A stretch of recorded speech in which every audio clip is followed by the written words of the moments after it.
จะสบายดีบรรดาทานขอต้อนรับบรรดาทานเข้าสู่บทเรียนที่2ใน EP 2เนาะพวกเราจะมาเรียนรู้เกี่ยวกับการตั้งค่าคำสั่งก่อนการห่างและเรียนรู้ปุ่มคำสั่งลัดที่จำเป็นอยู่ถึงแป้นพิมพ์เป้าหมายของบทนี้ก็คือจะมาช่วยให้บรรดาทานรู้และเข้าใจวิธีการตั้งค่าคำสั่งต่างๆที่จำเป็นก่อนที่เราจะลงมือห่างเพื่อเฮ็ดให้การห่างสะดวกขึ้นและประหยัดเวลา2มาก็คือพวกเราจะมีเรียนรู้เกี่ยวกับการนำใส่ปุ่มคำสั่งลัดหรือว่าคีย์ลัดอยู่ถึงแป้นพิมพ์ที่นำใส่โดยกงเข้าในการห่างเอกสารทางการในหัวข้อนี้เนาะพวกเราจะมาเรียนรู้หลักๆก็คือ2ประเด็น1ก็คือการตั้งค่าคำสั่งต่างๆก่อนการห่างและ2แม่นการนำใส่ปุ่มคำสั่งลัดถึงแป้นพิมพ์ต่อมาพวกเรามาเบิ่งการตั้งค่าคำสั่งต่างๆก่อนการห่างตัวจริงว่าประกอบมีอย่างแน่1ก็คือเราจะมาทำการตั้งค่าการบันทึกไฟล์เอกสารแบบอัตโนมัติก่อน2มาก็คือพวกเราจะมาตั้งค่าการแสดงหัวหน่วยวัดแทกให้เป็นเซนติเมตร3พวกเราจะมาตั้งค่าขอบเจี้ยถึงลุมซ้ายขวาและกับสนิทเจี้ยต่อมาแม่พวกเราจะมาตั้งค่าการจัดเนื้อในเอกสารให้มีความสมดุลระหว่างซ้ายขวาต่อมาพวกเราจะมาตั้งค่าระยะห่างระหว่างแถวต่อมาพวกเราจะมาตั้งค่าฟอนต์และกับขนาดฟอนต์เอกสารต่อมาพวกเราจะมาเปิดการแสดงผลของไม้บรรทัดและสุดท้ายก็คือการตั้งซื้อไฟล์เอกสารและกับโฟลเดอร์ที่เราจะใส่บรรจุเอกสารดังกล่าวส่วนรายละเอียดวิธีการเฮ็ดตัวจริงพวกเรามาเริ่มกันเลยตัวนี้เราก็จะเป็นหน้าต่างภาพรวมของโปรแกรม Microsoft Word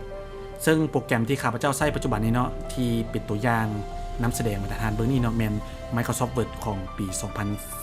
2019 ซึ่งมาตรฐานเนาะถ้าว่าใช้เวอร์ชันอื่นเนาะกับหน้าต่างมันก็จะคล้ายๆคือกันเนาะหน้าต่างจะคล้ายคือกันทวิตเนาะพวกเขาจะมาปรับค่าการบันทึกแบบอัตโนมัติก่อนทวิตให้มาตรฐานเข้ามาไฟล์แบบมาตรฐานเลื่อนลงมาเรื่อยๆเนาะจะเห็นคำว่า option อยู่นี่แล้วมันก็จะมีหน้าต่างตัวนี้ขึ้นมานะมาตรฐานและต่อมาก็คือให้มาตรฐานกดเข้ามาเลือกอยู่ที่เซฟปุ่มเซฟอยู่นี่เนาะและตัวนี้มาตรฐานจะเห็นค่าตัวนี้วิธีการเข้าตัวนี้เนาะก็มี2วิธีอันนี้เป็นวิธีที่1เนาะมาตรฐานเดี๋ยวข้าพเจ้าเอาแบบวิธีที่2ให้เบิ่งเนาะวิธี2เป็นให้มาตรฐานเข้ามาในปุ่มตัวนี้มันจะมีปุ่มลูกศรลงหลุมอยู่นี่ให้กดตัวนี้ใส่แล้วมันจะมีหน้าต่างแสดงตัวนี้ออกมาต่อไปก็คือให้มาตรฐานกดใส่คำว่า more comments อยู่นี่กดปุ๊บมันจะมีหน้าต่างตัวนี้ออกมาหลังจากนั้นมาตรฐานกดเข้าเซฟคือเก่าแล้วเราจะมาปรับค่าตัวนี้มาตรฐานอยู่ในตัวนี้เนาะมันจะมีค่าว่าเซฟออโต้เนาะอยู่บนนี้ปกติค่ามาตรฐานของโปรแกรมก็จะปรับค่าเมียนอยู่ที่10นาทีเนาะหมายความว่า10นาทีมันจะออโต้เซฟให้เราทีนึงแต่ว่าในกรณีที่ว่าคอมพิวเตอร์ส่วนหลายเนาะที่เฮ็ดเวียกอยู่ของการหรือว่าแม้กระทั่งอยู่บ้านของมาตรฐานเองเนาะถ้าสมมติว่าเฮาบ่ได้มีเครื่องเก็บหม้อเก็บไฟฟ้าสำรองเวลาที่ไฟฟ้าตกเนาะเพราะว่าบ้านเฮานี่ส่วนหลายก็มักไฟฟ้าตกเวลาตกบาทนึงแม่นถ้าว่าเฮาบ่ได้มีการตั้งค่าเหล่านี้เนาะเอกสารก็คือจะหายไปเลยเนาะหรือบ่ซั่นก็แม่นเฮาตีพิมพ์ในบักหลายแล้วในก็จะเสียไปเลยซึ่งวิธีการแก้เนาะก็คือให้ประธานมาปรับค่าตัวนี้ให้เหลือที่2ครับหมายความว่าทุกๆ2นาทีมันจะออโต้เซฟให้เราทีนึงดังนั้นเวลาที่ในกรณีที่ไฟฟ้าตกหรือว่าคอมมีปัญหาเนาะเฮาก็จะเสียข้อมูลระยะเวลาเพียงแค่2นาทีเท่านั้นซึ่งระยะเวลาสั้นๆนี่เนาะเฮาก็จะสามารถที่จะมาพิมพ์ข้อมูลคืนใหม่ได้เนาะเจ้าหลังจากนั้นก็ให้มาตรฐานกดโอเคอันนี้เป็นตัวที่1เนาะตัวที่2แม่นเขาจะมาปรับค่าหัวหน่วยวัดแทกเนาะซึ่งโดยปกติแล้วมาตรฐานหัวหน่วยวัดแทกของโปรแกรมเนาะก็จะตั้งค่าเป็นค่าอินช์เขาลองเข้ามาเบิ่งตัวนี้เนาะเพจเซตอัพเนาะมาตรฐานจะเห็นว่าปกติเนาะมันจะเป็นค่าแนวนี้เจ้าเนาะเป็น2ขีดนี่เนาะก็คือค่าอินช์ถ้าว่าแปลเป็นภาษาลาวก็เป็นค่านิ้วเนาะแต่ว่าเขาจะปรับให้มันเป็นหัวหน่วยเซนติเมตรเพื่อว่าให้สะดวกในแง่ของการวัดแทกเนาะเพราะว่าค่ามาตรฐานของบ้านเฮาเนาะเกี่ยวกับเอกสารนี่แม่นพวกเขาวัดเป็นหัวหน่วยเซนติเมตรวิธีการก็คือเข้าบทเก่าเนาะมาตรฐานคลิกใส่ตัวนี้ก็ได้เนาะคลิกใส่ตัวนี้และเข้า more comment หลังจากนั้นมาตรฐานกดเข้ามาที่ปุ่ม advance หลังจากมาตรฐานกดเข้ามาแล้วเนาะมาตรฐานเลื่อนลงมาเนาะเลื่อนลงมาแล้วมาซอกคำว่า display เจ้าอยู่บนนี้เนาะ display หลังจากนั้นมาตรฐานจะสังเกตเห็นอยู่บนนี้เนาะมันจะเป็นค่า inch อยู่นี่เจ้าให้มาตรฐานปรับค่าตัวนี้เนาะให้เป็นเซนติเมตรความหมายคือเวลาเขาปรับตัวนี้แล้วเนาะ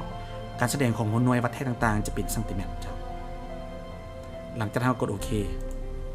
หลังจากนั้นมาตรฐานลองมากดเบิ่งบนนี้เนาะขอบหน้าเจียต่างๆมันก็จะเป็นหัวหน่วยเซนติเมตรแล้วจ้ะอันนี้แมน2ค่าทบิตเนาะที่เราได้ปรับแล้วต่อมาพวกเราจะมาปรับขนาดขอบเจียเอกสารให้มาตรฐานเข้าที่ปุ่ม layout แล้วมันจะมีคำว่า page setup อยู่นี่มาตรฐานกดเข้าใส่ปุ่มน้อยๆอยู่บนนี้เจ้า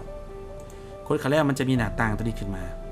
หน้าที่ของบรรทัดฐานเนาะคือเขาจะมาปรับค่าตัวนี้ให้มันถูกตามค่ามาตรฐานเนาะขอบด้านเทิงนี่เป็น2 ซน. ขอบด้านลุ่มนี่เป็น2 ซน. ขอบด้านซ้ายนี่เป็น3 ซน. ขอบด้านขวานี่เป็น2 ซน. หลังจากเขาปรับแล้วเนาะเขาก็กดโอเคเจ้าในกรณีที่ว่าบรรทัดฐานบ่อยากเสียเวลาเนาะในครั้งต่อๆไปที่เวลาที่เขาเปิดไฟล์เอกสารมาแล้วอยากให้มันรักษาขอบดังกล่าวนี้เมียนเนาะก็ให้บรรทัดฐานกดใส่ตัวนี้เจ้า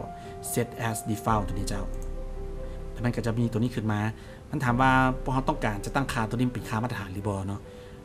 ถ้าว่าเขาต้องการก็กด yes เจ้าในที่นี้ก็เขาจะกด yes ตัวนี้เลยเจ้า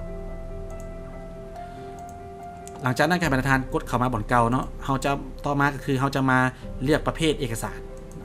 ประเภทเอกสารโดยทั่วไปแล้วบรรทัดฐานมันจะบ่เป็น AC เนาะมันจะแมนก็จะตั้งค่าโดยทั่วไปแล้วมันจะเป็นค่า letter ตัวนี้เจ้าแต่ว่าหน้าที่ของเขาคือเขาจะต้องมาปรับค่าตัวนี้เป็นค่าAC เนาะขนาด AC ตามที่กำหนดเมียนเช่นเดียวกันเนาะถ้าสมมติว่าบรรทัดฐานกดโอเคเลยปุ๊บเนาะมันก็จะโปรแกรมเนาะมันก็จะจือแต่ว่าเฉพาะไฟล์ตัวนี้ถ้าสมมติว่าในครั้งต่อๆไปถ้าบรรทัดฐานบ่อยากเสียเวลามันเลือกประเภทเจียอีกของบรรทัดฐานก็ให้กดตัวนี้เจ้า set as default มาตั้งค่าตัวนี้เป็นค่ามาตรฐานกดนี่แล้วก็กด yes เจ้าหลังจากนั้นเนาะก็คือต่อๆไปครั้งต่อๆไปที่เขาเข้ามานะมันก็จะเป็นขนาดขอบเนาะก็เป็น2232แล้วก็เจียเนี่ยเป็นประเภท AC เจ้าต่อไปพวกเขาจะมาปรับฟอนต์เจ้าโดยทั่วไปแล้วโปรแกรมก็จะตั้งค่ามาเนาะอาจจะเป็น Time Roman หรือว่าเป็นฟอนต์อื่นๆเนาะซึ่งมันบ่แม่นฟอนต์เป็น Slate OT เจ้าเพื่อความสะดวกเนาะบรรทัดฐานถ้าสมมุติว่าคอมของเขาเนาะแม่นต้องได้มีการห่างเอกสารเป็นประจำจะดีบ่เนาะเวลาที่เขาเปิดเอกสารมาทุกครั้งเนาะแล้วมันก็จะเป็นฟอนต์เป็น Slate OT เฮาเลยนะเจ้าวิธีการง่ายๆเนาะบรรทัดฐานให้เฮามาเลือกสร้างเป็นสไตล์เนาะเจ้าสร้างเป็นรูปแบบปะเมียนบรรทัดฐานลองสังเกตด้วยปุ่มนี้นะเจ้ามันจะเป็นสไตล์ที่โปรแกรมพระเจ้าได้ตั้งค่ามาตรฐานให้เขาแล้วแต่ว่าเขาจะมาสร้างใหม่วิธีการคือมาตรฐานกดตัวนี้มันจะมีปุ่มน้อยๆอยู่นี่กดมาปุ๊บเนาะมาตรฐานอยู่นี่มันจะให้เราเลือกเนาะก็คือเขาจะมาสร้างตัวนี้ create a style ก็คือเขาจะสร้างรูปแบบของเขาขึ้นมาใหม่กดตัวนี้กดปุ๊บเนาะมันจะให้เราตั้งชื่อในตัวอย่างเนาะข้าพเจ้าจะตั้งชื่อเพื่อว่าให้มาตรฐานจื่อได้ง่ายเนาะหรือว่าแม้กระทั่งที่ห้างเอกสารเองเขาอาจจะตั้งชื่อว่าตัวนี้เป็นห้างเอกสารทางการหลังจากนั้นบรรทัดฐานจะกดโอเคมาห้องนี้เราบรรทัดฐานจะสังเกตเห็นว่าอยู่บนสไตล์มันจะมีตัวสไตล์ที่เขาหากระสานขึ้นมาต่อมาพอจะมาปรับค่าของมันก่อนเนาะคลิกขวาใส่ตัวนี้บรรทัดฐานแล้วก็มากดใส่ modify หลังจากนั้นมันจะมีหน้าต่างตัวนี้ขึ้นมาบรรทัดฐานเขาจะปรับค่าต่างๆในนี้โดยที่ทบิดน้อยบรรทัดฐานกดเข้าที่ format เขาจะมาเข้าที่ฟอนต์ก่อนเจ้ามาปรับค่าฟอนต์ก่อนเปิดมาปุ๊บมันจะเป็นแนวนี้บรรทัดฐานตัวทำอิฐเนาะก็คือ Latin text นี่เนาะให้บรรทัดฐานเปลี่ยนตัวนี้เนาะให้มันเป็น Times New Roman เจ้าปกติมันก็จะบ่เป็นค่านี่เนาะถ้าบรรทัดฐานบ่ได้ปรับเนาะหลังจากนั้นเขาก็มาปรับค่าขนาดของมันเนาะให้เป็นขนาด12เจ้าขนาด12ส่วน Complex Script เนาะบรรทัดฐานตัวนี้ให้ปรับมาเป็นฟอนต์ Slate OT บรรทัดฐานต้องบรรทัดฐานต้องได้ลงก่อนเนาะมันจังสิแสดงตัวนี้เจ้าแล้วก็ขนาดของมันพอเขามาปรับขนาด12หลังจากนั้นบรรทัดฐานก็มากดโอเคเวลากดปุ๊บเนาะหน้าต่างบนนี้มันจะเปลี่ยนบรรทัดฐานตัวนี้จะเป็น Slate OT เนาะตัวนี้ Latin จะเป็น Times New Roman เจ้าต่อมาให้บรรทัดฐานกดเข้า format คือเก่าแล้วมากดค่าตัว paragraph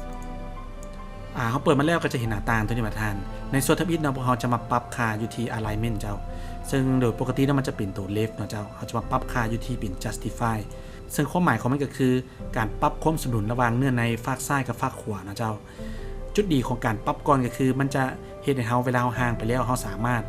ห่างเนื้อในเอกสารอย่างต่อเนื่องไปเลยถ้าในกรณีที่เราห่างไปแล้วห่างเอกสารไปก่อนแล้วเราจะมาปรับค่าสมดุลภายหลังมันเช็ดให้เนื้อในเอกสารนี้แตกนะเจ้าแตกแล้วพวกเขาก็จะมาเสียเวลาในการปรับค่าเอกสารอีกนะเจ้าดังนั้นสิ่งที่สำคัญก็คือเขาต้องปรับค่าสมดุลซ้ายขวานี่ตั้งแต่ต่อทบิดก่อนนะเจ้าและต่อมาเนาะพอเขาจะมาปรับค่าระยะห่างระหว่างวรรคเนาะก็คือ spacing อยู่บนนี้เนาะก็ให้มันเท่ากับ0ซึ่งตัวนี้เขาก็เฮ็ดตามข้อกำหนดตัวนี้เนาะก็คือระยะห่างระหว่างวรรคทั้งหมดเนาะเจียเท่ากับ0จ้ะส่วนค่า line spacing เนาะพอเขาก็ปล่อยเป็น single ไปก่อนนะเจ้า แต่ว่าค่ากำหนดที่เพิ่นอนุญาตเนาะก็คือจะอยู่ที่ระหว่าง 1.0 ถึง 1.15 นะครับเป็นซิงเกิลถ้าว่าเป็นค่า exactly ก็แม่น17 ถึง 22ซึ่งค่าตัวนี้แม่นพวกเราจะปรับเวลาที่เนื้อในเฮาห่างสำเร็จเรียบร้อยแล้วเนาะเฮาจังจะมาปรับคืนเจ้าซึ่งในเบื้องต้นแม่นพวกเราจะปล่อยตัวนี้เป็นค่าซิงเกิลเลยเจ้าหลังจากนั้นก็กดโอเคมาฮ้อนี่ถือว่าการตั้งค่าต่างๆนี่ก็ถือว่าสำเร็จแล้วบรรดาท่านและก่อนที่พวกเราจะกดโอเคเนาะบรรดาท่านสังเกตในจุดนี้ถ้าสมมติว่าเขาอยากให้ค่ามาตรฐานต่างๆที่เขาตั้งเมียนตัวนี้เนาะให้มันจือไปตลอดเลยพวกเขามาสังเกตในจุดนี้ก็คือจุดนี้มันบอกว่าถ้าเขาติ๊กตัวนี้เนาะมันหมายความว่าจะค่าต่างๆเรานี่ที่เขาเลือกเมื่อกี้เนาะแมนจะใส่เฉพาะของเอกสารฉบับนี้ถ้าสมมติว่าเขากดตัวที่2ก็แมนมันจะอิงใส่มาตรฐานเรานี่ตลอดไปเลยเนาะหมายความว่าเขาตั้งเธอเดียวแล้วมันก็จะจือของเขาไปตลอดเลยเจ้าหลังจากนั้นมาตรฐานก็กดโอเคเจ้าเขาจะเลือกตัวนี้เนาะโอเคปุ๊บเนาะแล้วเราจะได้สไตล์ตัวนี้ขึ้นมาดังนั้นเวลาที่บรรดาท่านเปิดไฟล์เอกสารขึ้นมาเนาะสมมติว่าข้าพเจ้าเปิดขึ้นมาใหม่เราต้องการให้มันเป็นฟอนต์เป็นสลัดโอทีเลยกับตามค่าต่างๆที่เราต้องการเราก็มากดใส่ตัวนี้บรรดาท่านมันก็จะเป็นรูปแบบเนาะตัวที่เรากำหนดเลยเจ้าต่อมาพวกเราจะมาเปิดการนำไส้ไม้บรรทัดแต่ว่าไม้บรรทัดนี่ถือว่ามีความสำคัญหลายในการห่างบรรดาท่านให้บรรดาท่านกดเข้าตัวนี้เนาะวิวและกดเข้าอยู่บนนี้เจ้ารุ่นเลยเจ้าว่ามันจะมีค่าตัวนี้ขึ้นมาเจ้าในกรณีที่ว่าโปรแกรมมาตรฐานบ่ได้เปิดธนาคารมาตรฐานเฮ็ดตามขั้นตอนตัวนี้มันก็จะมีไม้บรรทัดนี้ขึ้นมาเจ้าถ้าว่ามีแล้วก็บ่ได้ปรับอีกเจ้ามาฮอดนี้เนาะขั้นตอนการตั้งค่าต่างๆมาฮอดนี้ก็ถือว่าใกล้จะสำเร็จแล้วเจ้าค่าต่างๆที่พวกเขาได้เฮ็ดเมื่อกี้เนาะก็คือเฮ็ดเทื่อเดียวแล้วก็แล้วเลยเนาะมันจะจื้อค่าตัวนี้ไปตลอดเลยเจ้าต่อมาเนาะเวลาที่ประธานจะเริ่มหาเอกสารต่างๆเนาะก็ให้ประธานเฮ็ดเป็นความสิ้นเคยเนาะก็คือให้ประธานมาเซฟก่อนเนาะเจ้าเซฟซื้อเอกสารตัวนี้โดยการเข้ามาตัวนี้เนาะกดเซฟเจ้าในนี้เนาะมันก็จะมาซอกว่าประธานอยากเซฟเอกสารตัวนี้ไว้อยู่บนใดเจ้าถ้าว่าประธานบ่อยากกดเข้าบนนี้เนาะประธานสามารถกดเข้าคีย์ลัดก็ได้เนาะโดยการกดใส่ปุ่ม Ctrl S เจ้า Ctrl แล้วก็บีบ S ข้างเมียนเจ้ามันก็จะเข้ามาสู่หน้าต่างของการเซฟในการเซฟไฟล์ข้อมูลเนาะประธานต้องเอาใจใส่อยู่บนว่าโดยปกติเนาะโปรแกรมมันจะตั้งค่ามาตรฐานในเฮานี่เซฟมาอยู่ที่ My Document ประธานแต่ว่าเพื่อเป็นการเฮ็ดให้ไฟล์เอกสารพวกเขาในปลอดภัยเนาะประธานต้องเซฟใส่บนอื่นที่บ่แม่น My Document หรือว่าหน้าจอคอมพิวเตอร์เนาะเพราะว่าคนส่วนหลายนี่มักง่ายเนาะเซฟแล้วไปเซฟใส่ My Document หรือว่าไปเซฟใส่หน้าจอคอมพิวเตอร์แล้วก็เต็มเป็นหมดอยู่ในหันแต่ว่าเวลาที่คอมมาตรฐานมีปัญหาเนาะหรือว่าอาจจะไวรัสเข้าในระบบเนาะอาจจะเฮ็ดให้คอมมันใช้บ่ได้เวลาที่เราลงวิดีโอใหม่เนาะมันจะเสียไปเลยเนาะข้อมูลตรงนั้นดังนั้นวิธีการปลอดภัยที่สุดก็คือประธานต้องไปเซฟใส่ช่องอื่นที่บ่แม่นช่อง C นะเจ้าซึ่งในตัวอย่างเนาะข้าพเจ้าจะเซฟใส่ช่อง D นะเจ้าก่อนอื่นเมื่อเราก็ให้ประธานมาตั้งชื่อไฟล์เอกสารตัวนี้ก่อนเนาะสมมุติข้าพเจ้าตั้งชื่อว่า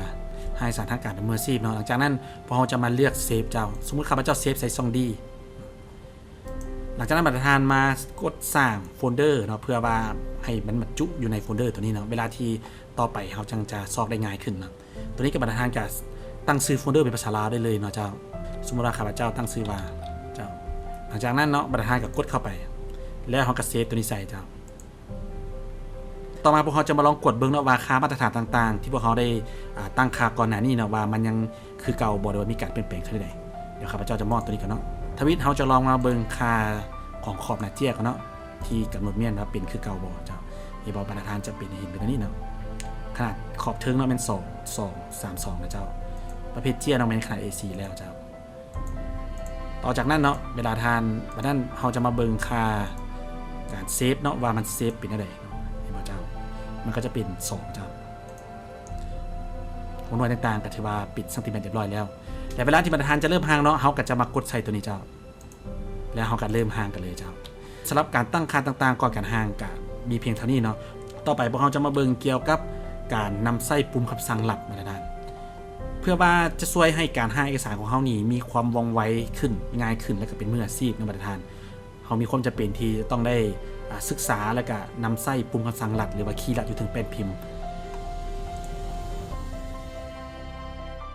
และนี่ก็จะเป็นบางปุ่มคำสั่งลัดถึงแป้นพิมพ์นาทีพวกเขาคนหู้เพื่อช่วยให้การหาเอกสารได้ง่ายและก็ว่องไวขึ้นซึ่งตัวนี้เนาะบรรดาทานข้าพเจ้าได้จัดเป็นหมวดหมู่อย่างละเอียดแล้วเนาะมีแต่ไฟล์ตัวนี้เนาะข้าพเจ้าจะแปะใส่ลิงก์เนาะในบรรดาทานเป็นดาวน์โหลดเป็นเนาะเจ้า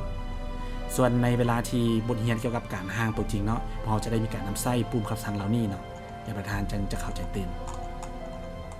เจ้าสำหรับบทนี้ก็จะประมาณนี้เนาะสรุปก็คือในบทนี้พวกเราได้มาเรียนรู้เกี่ยวกับการตั้งค่าคำสั่งต่างๆก่อนการห่างจำนวนหนึ่งซึ่งปุ่มคำสั่งเหล่านี้เนาะเราตั้งเทเดียวแล้วก็แล้วเลยในครั้งต่อไปเวลาห่างเราก็สามารถนำใช้ได้เลยเนาะซึ่งมันจะให้เรานี่ประหยัดเวลาได้หลายนะเจ้าส่วนการนำใช้ปุ่มคำสั่งเหล่าต่างๆเวลาที่พวกเราห่างตัวจริงเนาะพอก็จะมีเรียนรู้นำกันตื่นในบทต่อไปพวกเราจะมีเรียนรู้เกี่ยวกับการกำหนดค่าเส้นผ่าศูนย์กลางและการจัดวางกากเครื่องหมายซ่าให้ถูกต้องซึ่งรายละเอียดเอาพบกันในบทต่อไป